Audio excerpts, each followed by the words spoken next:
चंदनाच्या वासे धरतील नाक, नावडे कनक नगडे हे, साखरेची गोडी सारखी सकळा, थोरा मोठ्या बाळा धाकुटिया.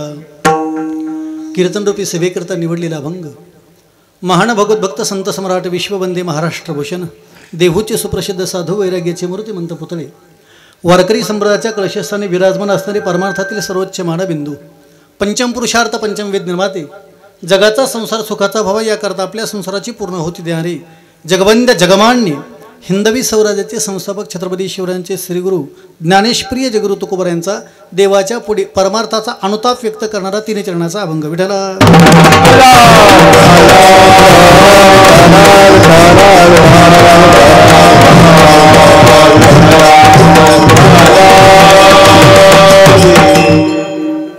अभंग तुकोबर यांचा आहे. अभंगामध्ये तीन दृष्टांत आहेत. तुकोबर म्हणतात, चंदनाचा सुगंध प्रत्येकाला प्रिय, सोनं प्रत्येकाला प्रिय, साखर प्रत्येकाला प्रिय, तर माझ्या स्वतःचा अंतकरण शुद्ध असताना मी सर्वांना प्रिय का नाही. विठ्ठल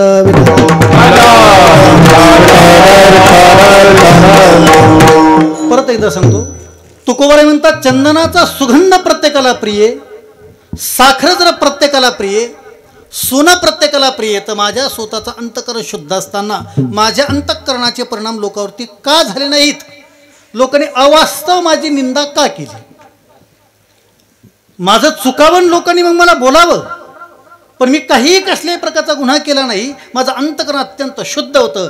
केवळ आणि केवळ जगत उद्धाराच्या तळमळे करताच मी अवतरित झालो होतो, तरी लोकांना माझा कधी कधी निंदा करू लागले. याचं उत्तर देवा तू मला द्यायचंस. विठ्ठला विठ्ठला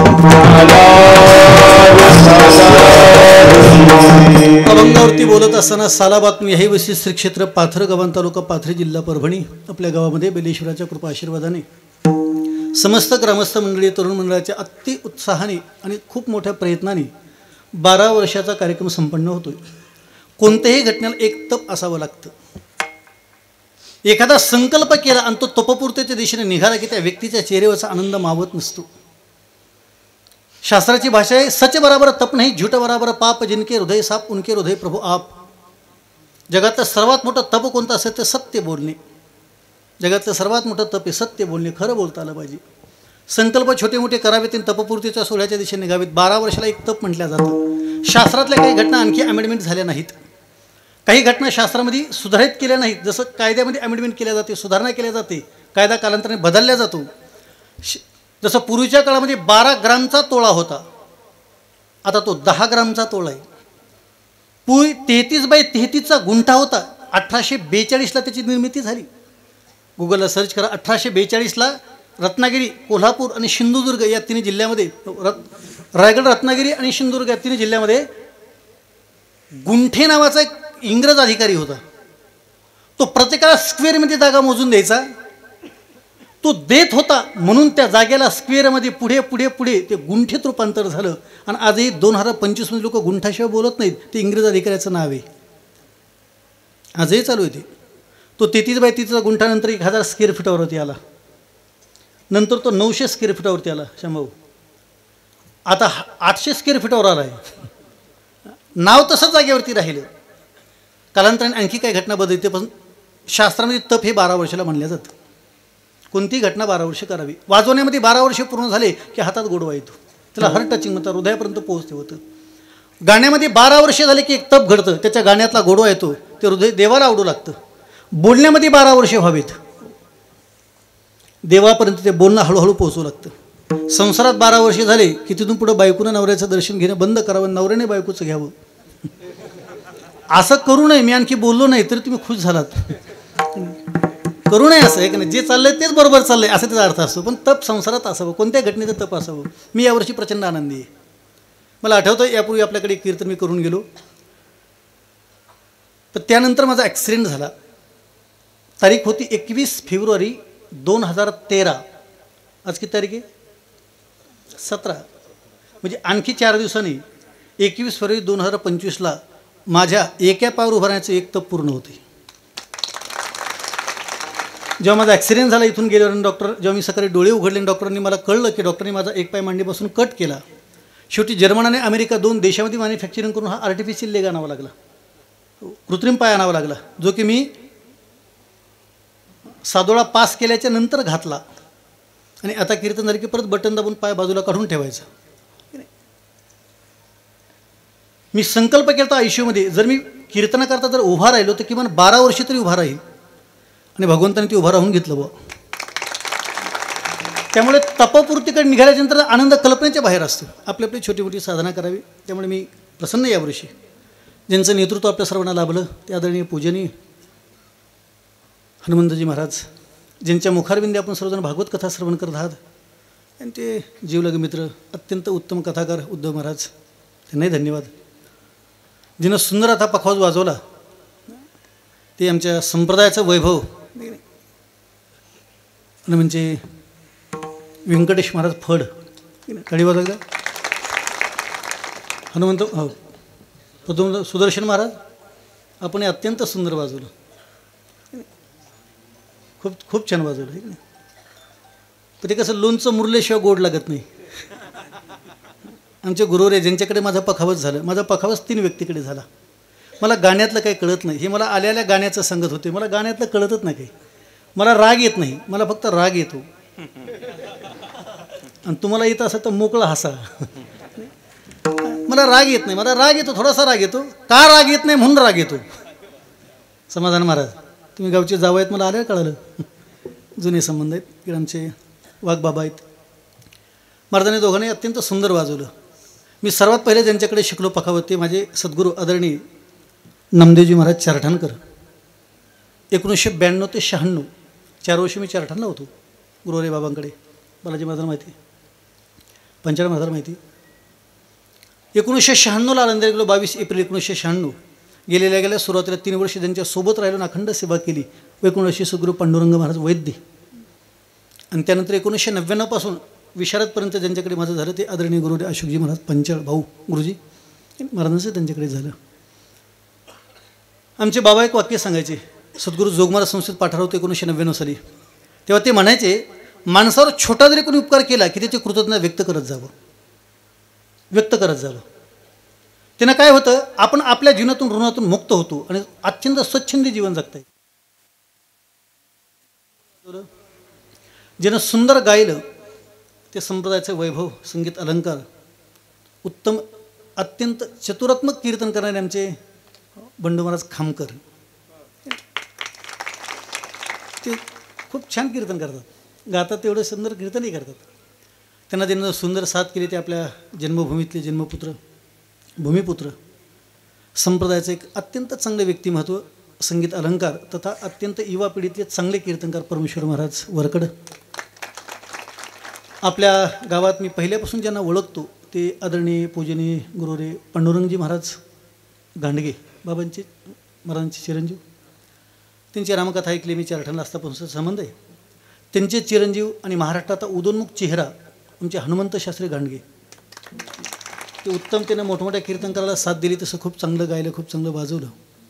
मी आल्यावर हे तरुण मित्रमंडळाचा उत्साह पाहून सांगत होतो, ह्या गावाचं केवढं मोठं भाग्य येतं. किती महाराज जे कीर्तन करतात, सर्व मुलांचं मार्गदर्शन करतात. त्याचबरोबर ज्यांचं नाव तुकाराम, जन्मही तुकाराम बीजेचा, तुकोबराचा गाथा ज्यांना पाठ केला, तुकोबराच्या चरित्रावरती ज्यांचं जीवन समर्पित आहे, आणि तुकाराम हे जीवन जिनं तुकाराम महाराज बरोबर असे आमचे तुकाराम महाराज घाडगे. त्यांच्या आईंना जेव्हा मी भेटायचो, बोलायचो, तेव्हा ते म्हणायचं हा तुकाराम बीजेच्या दिवशी जन्माला आला. मी म्हणलं तसं काय नसतं, बीजेला जीवनारी माणसं बीजेच्या दिवशी जन्माला आले तुकाराम असतात. आमच्या इथं पांडुरंगाच्या उपवासा दिवशी माणसं मासे पकडालेत नाही कडू. पण ते तुमचं भाग्य म्हणलं की ते नावं त्यानं सार्थक केलं बुवा, नाही तर असं काय नावच आहे की नाही. आमच्या शेजारी पाजारचे सगळे नावं काय बी असतात. इकडे महाराज तुम्हाला धन्यवाद. इकडे बालाजी महाराज, तांबे महाराज आहेत. या परिसरातले मोठे मोठे कीर्तनकार, गायक, वादक सर्वच मंडळी, तर सर्वांचा उल्लेख होणं शक्य नाही. जे भेटले ते परिसरातून बरेचसे मंडळ आहेत. इकडे शिंदे टाकळी होणार आहेत.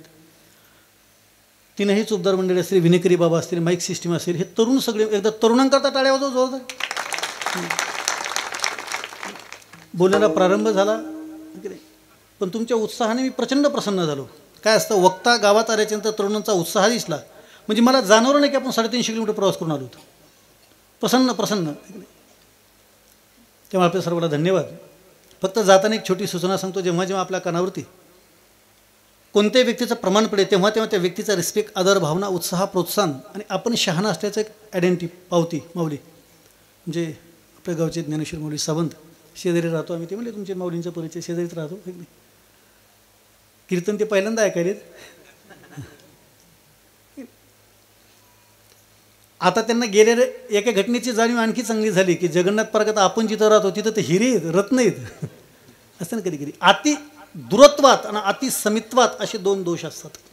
माणसाला खूप जवळचं दिसत नाही, खूप लांबचं कळत नाही. उद्धव महाराज डोळ्यानं जगाला पाहता येतं, पण डोळ्याने डोळ्याला पाहता येत नाही. आजपर्यंत आपल्या स्वतःच्या डोळ्याला आपल्याला पाहता आलं. पाहण्याकरता दुसऱ्याचा कोणतरी आधार घ्यावा तो आरशाचा प्रतिबिंबाचा, पण आपल्या डोळ्यानं आपल्या स्वतःला पाहता येत नाही. पाहता येतं नाही दिसत. ज्ञानोबराय म्हणतात अमृतानुभव चांगदेव 65 आपुलिया बुबळा दृष्टी असून अखम डोळा तैसा आत्मज्ञानी दुबळा ज्ञानरूप जो.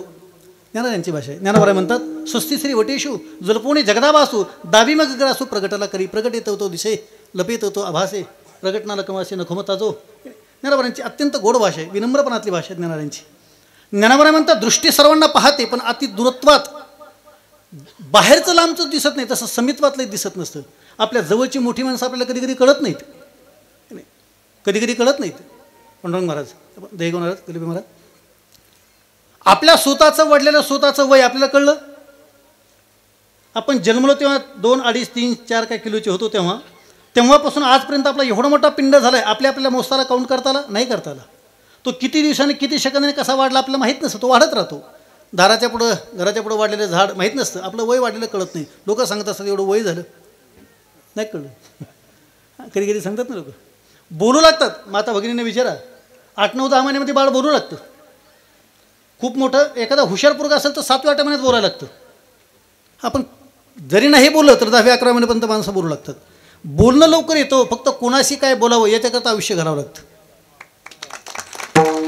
म्हणून तर कधी कधी लोक म्हणतात ना, एवढं वय झालं पण आणखी यांना बोलण्याची बोलत म्हणा, फक्त खाली बघून पणा माझ्याकडे मात्र अक्कल नाही आली असं म्हणा ना, काय हरकत आहे की नाही. फक्त खाली बघून म्हणा, येत नाही कधी कधी. माणूस शिकला म्हणजे सर्व कळ असं काही नाही. अनंत ग्रंथ पाठ झाले तरी जगण्याचं ऊर्जाने स्तोत्र सापडत नाही. कधी कधी कशातलंच काही कळत नाही, पण जगणं सापडून जातं काही गोष्टी माणसाला. जगणं सापडण्याकरता शिक्षणच असं लागतं, दुराग्रह नाही. शास्त्र कळावं तर असाही दुराग्रह नाही.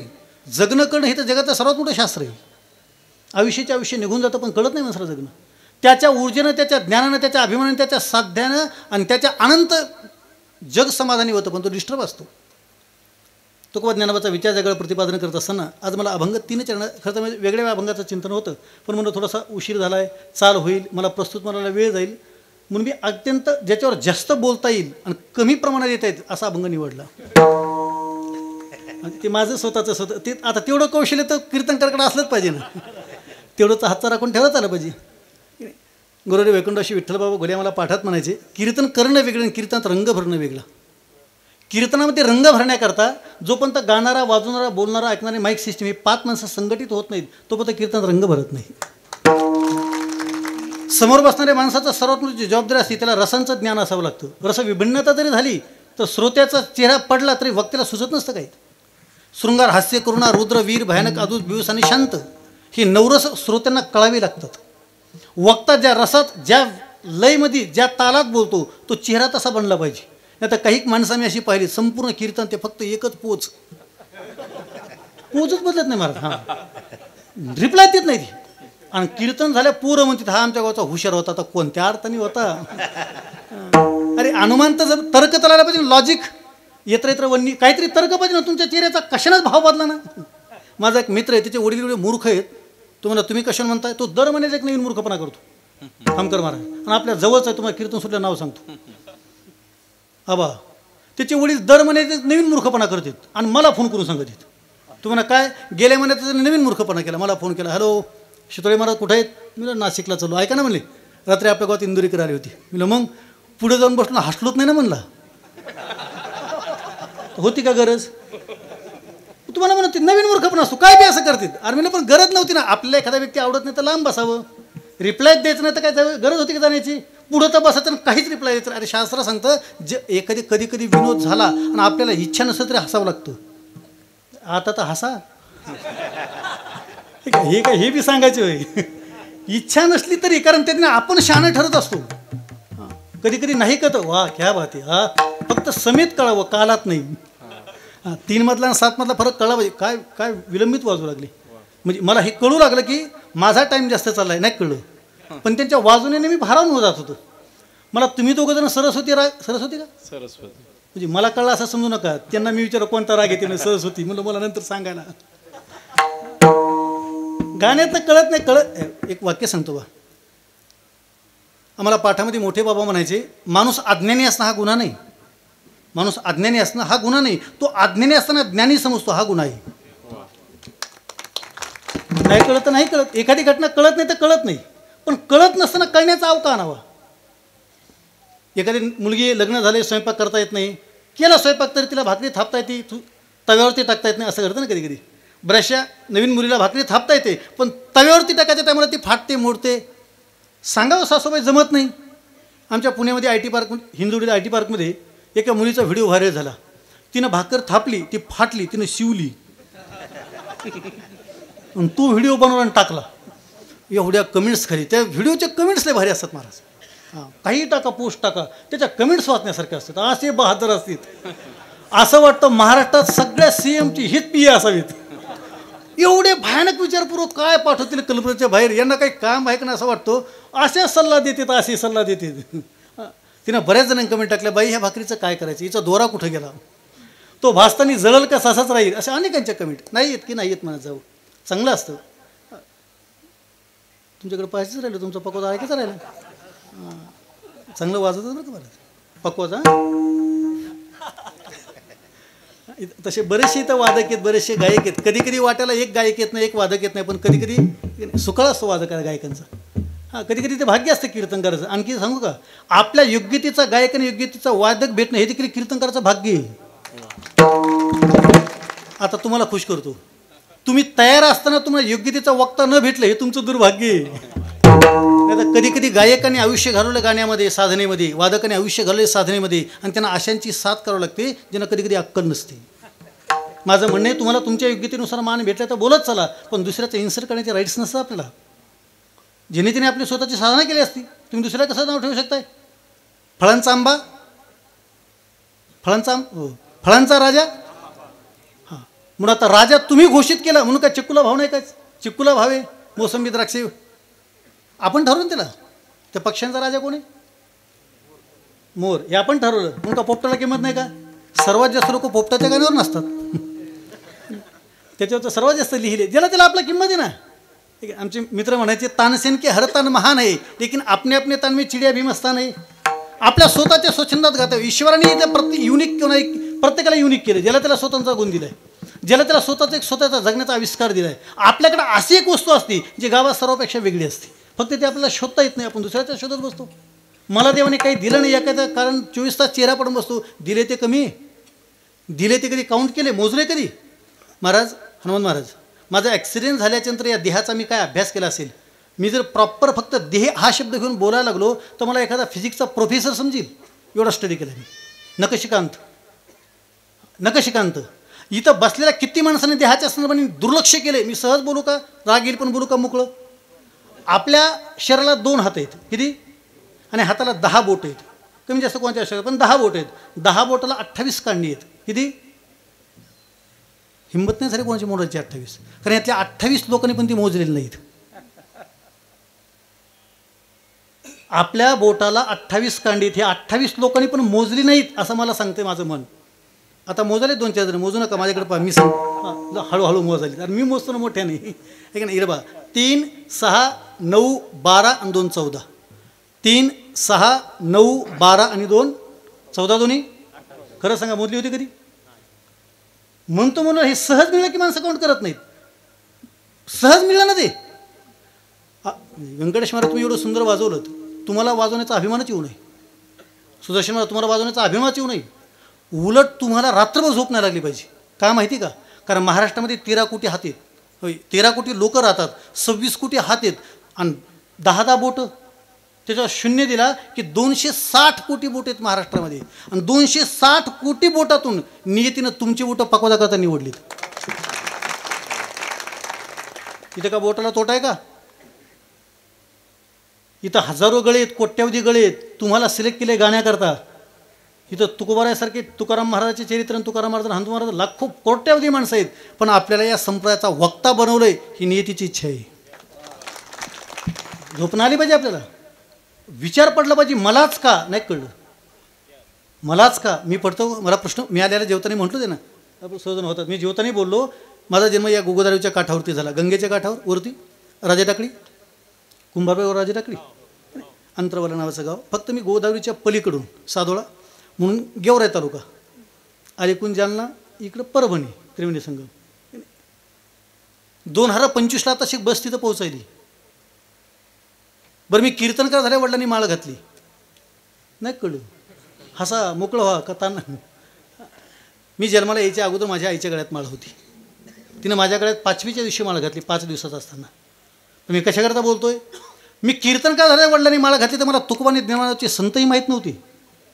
वेगळ्या घराण्यात जन्माला मी पोरगा, पण सलने अपघाताने श्रीगुरूंची कृपा झाली, महाराज झालो.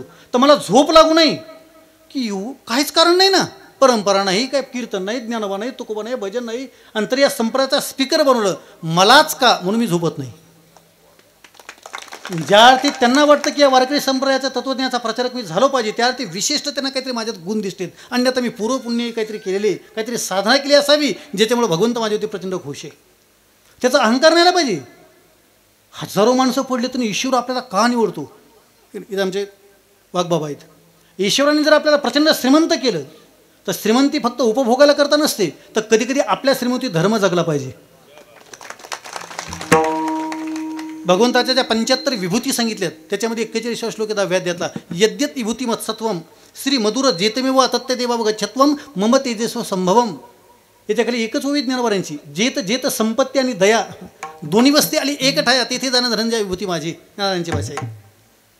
श्री मधुरजीत आळंदीमध्ये देहू फाट्यावरती HP पंपाचं नाव आहे साखरे महाराजांच्या, श्री मधुरजीत. जेव्हा संपत्ती समर्पित केल्या जात ईश्वराचा असती इच्छा आपली इच्छा. इथं गोस्वामी तुळशीदासांनी रामायणात किती गोड वर्णन केले. गोस्वामी तुळशीदासांमध्ये रामायणामध्ये असं म्हणतात, भगवान तो खुद जानता है क्यों मांगते हो भीख, किसी समय किसी को क्या देना वही समजता है ठीक. कोणाला श्रीमंत करायचं, कोणाचा सुंदर, कोणाचा वक्ता, कोणाला गायक, कोणाला कोणता गुण त्याला द्यायचा हे त्याने सर्व सिलेक्ट केलेले आहेत. नाराज नाही व्हायचं. रात्री तर मला एवढं सुंदर चिंतन आठवलं ज्ञानोबाच्या संदर्भाने. रात्रभर मी तर विचारत होतो, रात्री खरं 2-3 दिवस झोपत नाही, विचारतच होतं. कोणत्या विचाराने. रात्री पंचदशीच्या दुर्योधनाचा श्लोक मला रात्रभर झोपू देत नव्हता. पंचदशीमध्ये विद्यारायण स्वामीने दुर्योधनाचा भाव व्यक्त केला आहे. दुर्योधन कृष्णाशी भांडत होता. सांगितलं, रे कृष्णा तू मला काय नाव ठेवतो रे, मी काय चूक केली म्हणून तू माझ्याकडे कोणत्या नजरेने पाहतोस.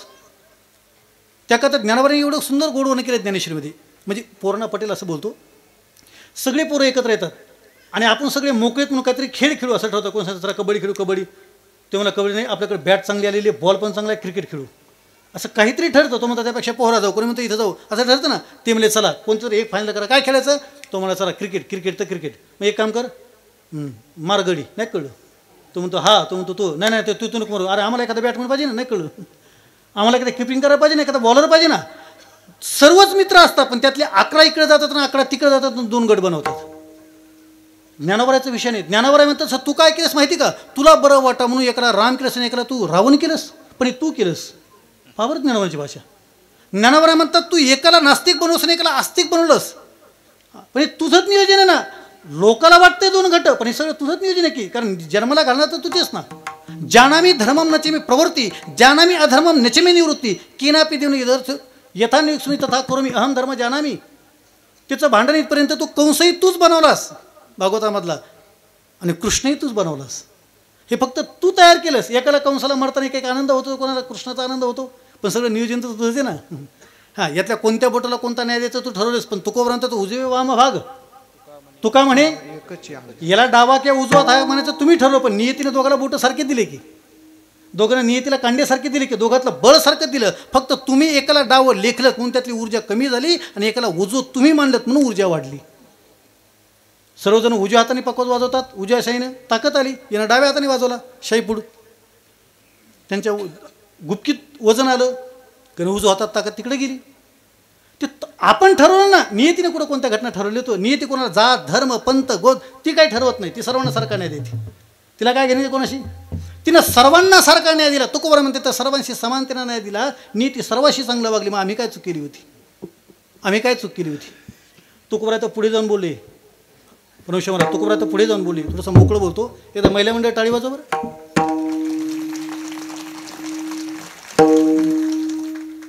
पुरुष मंडळी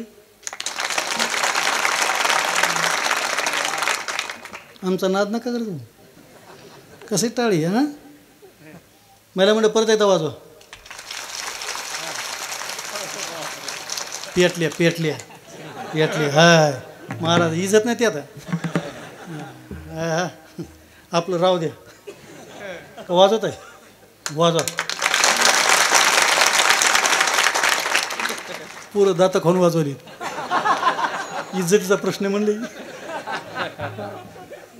इतक्या लहानपणी त्यांना कळाले एकमेकाला कोपरंग. मी लक्ष देऊ लागले त्यांच्यावर. सर्व मिळून वाजवा बरं एकदा आनंदाने.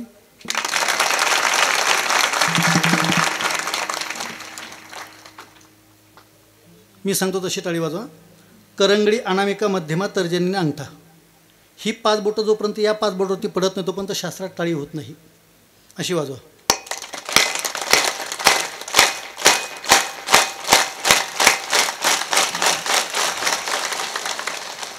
सर्वांचे चेहरे प्रसन्न झाले. तुम्ही आता पाथरीला किंवा परभणीला फोन करून विचारा की MD डॉक्टरला, माणसाचा उजवा हात डाव्या मेंदूला जोडलेला असतो. माणसाचा डावा हात उजव्या मेंदूला जोडलेला असतो. जेव्हा हातावरती हात पडतो तेव्हा मेंदू प्रज्वलित होतो. म्हणून तुम्हाला प्रश्नाचं उत्तर आठवलं नाही की फक्त टाळी वाजवत जा, उत्तर आठवतील. तुम्हाला झोप येली की टाळी वाजवत जा, उत्तर आठवतील. तुम्ही आता टाळी वाजवत चला. घरी गेला तर लोक म्हणजे टाळी का वाजवली? त्यांना सांगा महाराजांनी यावर्षी टाळीवाला बाबा आणला होता. लड्डू मुत्या अवतार.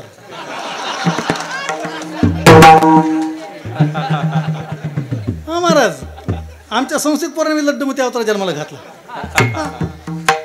पोराने तर अतिरेक केला महाराज. त्यांनी तर खुर्चीवर बसवला आमच्याच पोराला. वर नेलं, फॅन बंद केला. त्याने फॅनचं काढा, तू गायक होशील, तू वादक. अरे म्हणलं तू याला गायक वादक करा, मी काय शिकू? मग आम्ही एवढे वर्ष दिले ते कुठे गेले? प्रसन्न राजा बरं. Seven miracle of world. जगातल्या 7 आश्चर्याला शोधू नका. जगातलं सर्वात मोठं आश्चर्य आहेत आपण जिवंत आहेत. माझं बोलणं खोटं वाटलं हे सगळे माझे शेजारी राहतात. म्हणजे आम्ही एकत्रच राहतो सगळेजण. विचारा महाराज मी सकाळी उठलो ना आबा माऊली, मी सकाळी उठलो की हसतो. आणि बायको मला विचारते का हसता? मी आज जिवंत आहे. मग ती हसती, मग आम्ही दोघं मिळून हसतो. मग लागती का आम्हाला? झाला आमचा संसार संपला. खुश असतो आम्ही, खुश असतो. यापेक्षा काही नाही. हे बघा माझा मांडीपासून पाय गेला हा नकली पाय, पूर्ण आर्टिफिशियल. म्हणतो तुम्हाला 2 माईक आणा, मला एखादा स्टँड राहू द्या हातात धरायला. मी प्रसन्न नाही. माझ्या चेहऱ्यावरती काही परिणाम झाला नाही, काही होणार बी नाही. आमचे सद्गुरू म्हणायचे परमार्थ करणाऱ्या माणसावर कोणाचाच परिणाम होऊ नये. आमच्या तुकोबरायाने सांगितलं एक पत्नी अण्णा करता केली, परिणाम त्याचा नाही झाला काही. 18 गावची जहागिरी घे, परिणाम त्याचा जगण्याचा नाही. साधना करणाऱ्या माणसाने परिणाम करून बुद्धिमान माणसाने नाराज नाही व्हायचं. बुद्धिमान माणसाला बुद्धिमान असताना म्हणतात ते नाराज व्हायचं नाही. तर काही माणसाचे चेहरे पडले की त्याला विचार. परवाची घटना आहे. आपल्या शेजारचा बुद्धिमान, त्याला म्हणलं का चेहरा पडला? तो म्हणला तो मूर्ख असं म्हटलं. मी मग तो मूर्ख आणि तुझा चेहरा पडला आणि तू बुद्धिमान कसला? मग मूर्ख माणसं जर आपला चेहरा पडत असेल तर आपण बुद्धिमान कसले? बुद्धिमान माणसाचा चेहरा मूर्खाने पडला पाहिजे का? I am a brilliant. बुद्धिमान म्हणायचं तर कशाने चेहरा पडला नाही पाहिजे. तुकोबराच्या परमार्थाचा धाग देवाला पडला होता की काही झालं की परिणामच होत नाही. आपल्या जवळची घटना सांगतो, फक्त गायकाचं नाव नाही सांगत. घटना जवळची सांगतो, गावाचं डिटेल्स सांगतो. गावाचं नाव लिपणे शिलगाव आहे ना, लिपणे शिलगाव. माझ्या 4 कथा झाल्या तिथं, रामकथा. त्यातली काही मंडळी असे ना परिचित. लिपणे शिलगाव 4 कथा झाल्या मला तिथं. उद्धव महाराज माझ्या बरं का, बाबा खामकर महाराज. आता मधात महिला मंडळाने एक सप्ताह केला, माझं कीर्तन घेतलं. ते म्हणजे आपल्या शत्रू माझा माहिती. आणि नेमकं कीर्तन सुरू झालं, मी पांडुरंगाची निष्ठा सांगत होतो. जवळच्या काय गायकाने प्रमाण म्हणलं, जरी हे आकाश वर पडो पाय, ब्रह्मगोळ भंगा जाय, वडवण त्रिभुवन खाय, पण मी तुझीच वाट पाहे का विठोबा. या अभंगाचा अर्थ एवढाच की हृदय आकाश जरी कोसळलं तर आम्ही आमच्या स्वतःचे निष्ठाभंग पाडणार नाही, असं तो म्हणत होता. तितक्यामध्ये वीज कडाडली, लाईट गेली आणि पावसाची थेंब सुरू झाली. तोपर्यंत जनरेटर सुरू झालं आणि मी गायकाकडे पाहत होतो. तो मोटरसायकल बसून निघून गेला आणि मी त्याच्याकडे पाहतोय आणि तो मला लांबून करतो बाय टाटा केलं निघून महाराज. मी म्हणलो त्या प्रमाणाचा अर्थ होता आभार कोसळलं, आणखी मंडप नाही पडला. आपल्या जवळची घटना आहे महाराज, शिलूच्या जवळची. तुम्हाला नाव सांगितल्यानंतर शिलूच्या जवळची आमच्या एका चांगल्या कीर्तनकाराची पत्नी वारली. त्याच्या परमार्थावर परिणाम झाला. आणि तोच कीर्तनामध्ये तुकोबाराची एक पत्नी अन्न न करता मी निवडो पाकिट घेऊन जात होता, नाही कळलं. दुसऱ्याची पत्नी मारलं म्हणणं सोपं. आपल्या जीवनात काही घडलं तर निष्ठाभंगली नाही पाहिजे कशाच पाठवणे. जगायचं तर निष्ठेनं जगावं लागेल ना. जर तुम्ही शाश्वतीने जगाला आपलं सांगणं काय मी जगाला निष्ठा बाळगा, मग आपल्याला दाखवता लागेल ना वागून ती. जर आपण जगाला सांगत असेल या निशा काय म्हटले सर्व धर्मान परित्यज्य माम एकम शरणं व्रज तो सर्व पापेभ्यो मोक्ष इस्से मा सुजहा अननश्चिंतयन्तो माम येजना परिपासते तेषां नित्याभियुक्तानां योगक्षमं वहाम्यहं गतिर्भता प्रभू साक्षी निवासस्य नम सुरत प्रभू प्रवेशस्थानं धनं बीजम. हे संपूर्ण सूत्रपानं त्याचे गीतेतले. जर तो साक्षीपणाने सांगतो तर संत कशाला घाबरतील. संताचा दावा या उलटे देवा आम्ही तू केलेल्या कोणत्या घटनेचा मान कर की अपमान कर यदृच्छालाभ संतुष्टो. तो आम्हाला मान अपमान कीर्ती यश काही कर, आम्ही तुझ्याकडे तक्रारच करणार नाही कशाची. उलट आमची तुझ्याकडे तक्रार कशाची माहिती का की तू आत्तापर्यंत ज्या ज्या हृदयाची लोकांवरती परिणाम व्हायला पाहिजे तो परिणाम आम्हाला होता दिसला नाही. कारण जो जो मनुष्य शुद्ध अंतकरणे काम करतो त्याचा परिणाम समाजावरती घडत असतो. त्याचा परिणाम वस्तूवरती होतो, व्यक्तीवरती होतो. मग एवढं सर्व जर घडत होतं तर माझ्या संदर्भाने असं का घडलं नाही. अभंगाचं शेवटचं चरण तुका म्हणे माझे तुका म्हणे